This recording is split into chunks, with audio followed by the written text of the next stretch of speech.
Okay, here at the beginning of Unit 5 of AP Euro, we're talking about the rise of global markets and all the competition that caused between European states.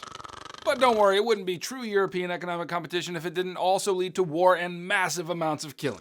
I'm in. I knew that you would be, so if you're ready to get them brain cows milked, let's get to it. Now in Unit 1 we talked about the European Age of Exploration and how due to the Columbian Exchange and the development of the triangular trade, economic competition between European states began to increase. And in that unit we really focused on European states' efforts in the Americas. But while all that was going on, there was a growing competition in the Indian Ocean trade as well. And hey, if you want video note guys to follow along with this video and all of my videos, then click here or check the link in the description. Anyway, remember that in the Age of Exploration, the main motivation for European states to go exploring on the sea was to find a sea-based route to the Spice Islands of Southeast Asia. And nobody was looking for two giant continents in the west, that just sort of happened by accident. The real goal was to find a way over here, and Portugal was the first major player in this respect. It was Portuguese sailor Vasco da Gama who first rounded the Cape of Good Hope and established the Portuguese presence in the Indian Ocean trade, and in his case it was India. And after that, Portugal dominated trade in India and later in Southeast Asia. But during the 17th century and beyond, the Dutch, the English, and the French are going to do their fighting best to get a piece of that juicy Indian Ocean trade. And so during this period, we see this globalized economy and the competition that it created accelerating and leading to conflict as each of these maritime powers vied for dominance. So in order to compete in this maritime economic climate, the French, the Dutch, and the English created companies to challenge the Portuguese. The Dutch formed the Dutch East India Company, also known as the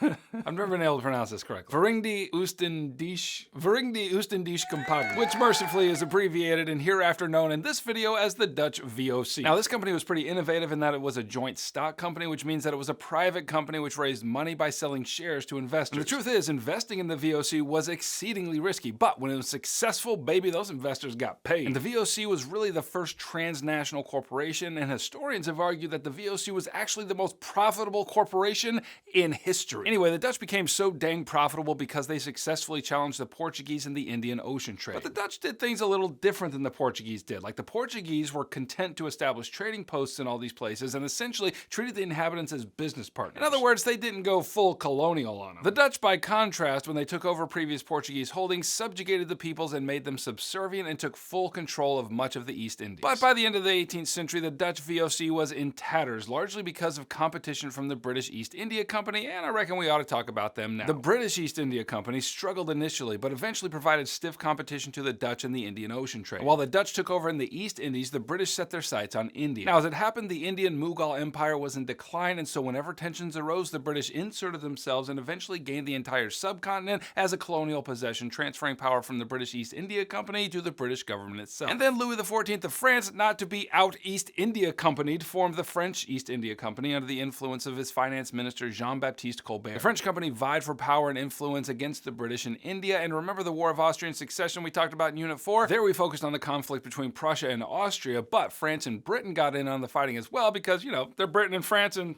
why not? And for our purposes here, one of the big outcomes of that war in India was the French seizure of Madras, which was the British stronghold in India. At that, it looked like France might come to control trade in all of India, but the peace treaty that ended the war sent Madras back to England and the British dominance was restored, and so France turned its focus on trade in the West Indies instead. Now, while all those economic rivalries were occurring in the East, similar developments were happening in the West, namely the growing Atlantic Ocean trade. As I mentioned in another video, for various reasons, after the end of the 80 Years' War, the Dutch Republic became the dominant maritime trade power in the Atlantic. And Britain didn't like this, so they engaged in a kind of economic warfare by instituting the Navigation Acts, which essentially said that any goods being shipped to Britain or its colonies had to be shipped on British vessels. And this basically guaranteed a monopoly for British merchants and made them fabulously wealthy. On the other hand, it ended up weakening the Dutch dominance in the Atlantic trade. And so with the Dutch down, France became England's chief economic rival in the West. And so with that rivalry, what do you think they're gonna do?